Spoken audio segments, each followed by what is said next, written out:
పరిపాలన నా చేతుల్లో లేదు, ఎలక్షన్ కమిషన్ చేతుల్లో ఉంది అంటుండు. ఇక మరి ముఖ్యమంత్రిగా నువ్వెందుకయ్యా నాయన, నాకు అర్థం కాదు. పరిపాలన అల్టిమేట్గా ముఖ్యమంత్రి గారి చేతుల్లోనే ఉంటుంది. తాత్కాలికంగా ఎలక్షన్ కమిషను ఓ రెండు నెలల పాటు ఎలక్షను సజావుగా జరిగేందుకు సమన్వయం చేస్తుంది. కానీ పరిపాలన ముఖ్యమంత్రి గారి చేతుల మీదనే ఉంటుంది.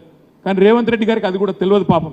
ఎందుకంటే మీకు తెలుసు, ఆయనే చెప్పిండు ఎలక్షన్ ముందు, సార్ మరి నీకు పరిపాలన అనుభవం లేదు కదా, ఎట్లా నడుపుతావు అంటే ఏమన్నాడు, ముఖ్యమంత్రి పదవి ఏముందా, గుంపు మేస్త్రి పదవి అని మాట్లాడిండు.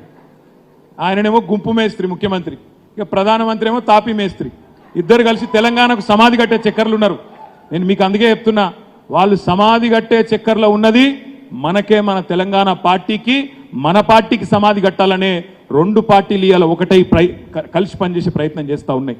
మొన్న ఇప్పుడే తమ్ముడు కార్తీక్ చెప్పినాడు, అసెంబ్లీలోనేమో ఆనాడు బీజేపీలు కాంగ్రెస్కు సహకరించినారు, ఈరోజు అందుకే మరి కాంగ్రెస్ పార్టీ నాయకులు భారతీయ జనతా పార్టీకి సహకరించే ప్రయత్నం చేస్తూ ఉన్నారు.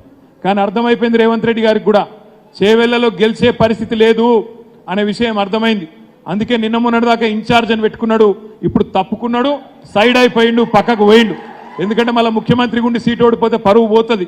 అందుకే తప్పుకొని వేరే ఆయనను పెట్టిండు. పాపం ఆయన బలికా బక్రా ఆయన చేస్తున్నాడు. ఎందుకంటే అర్థమైపోయింది, జ్ఞానేశ్వర్ గారు గెలుస్తున్నారు, తప్పకుండా మీ దయతో, మీ ఆశీర్వాదంతో తప్పకుండా బడుగు బలహీన వర్గాల గొంతుక పార్లమెంట్లో వినబడుతుందనే మాట ఆయనకు కూడా అర్థమైంది. కాబట్టే ఇలా ఆలోచనలో పడ్డాడు.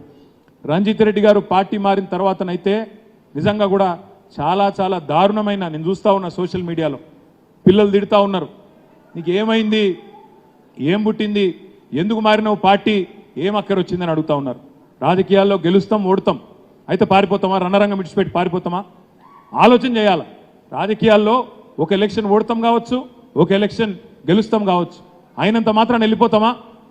నాకు ఇక్కడికి వచ్చేటప్పుడు ఒక పత్రికలో, ఒక పేపర్లో ఒక వార్త చూసిన నేను, రంజిత్ రెడ్డి గారు ఫోన్లు చేస్తున్నారు, ఫోన్లు చేసి బతిమలాడుతున్నారు. ఇక్కడ ఉన్న వాళ్ళందరికీ ఫోన్లు చేసిండా?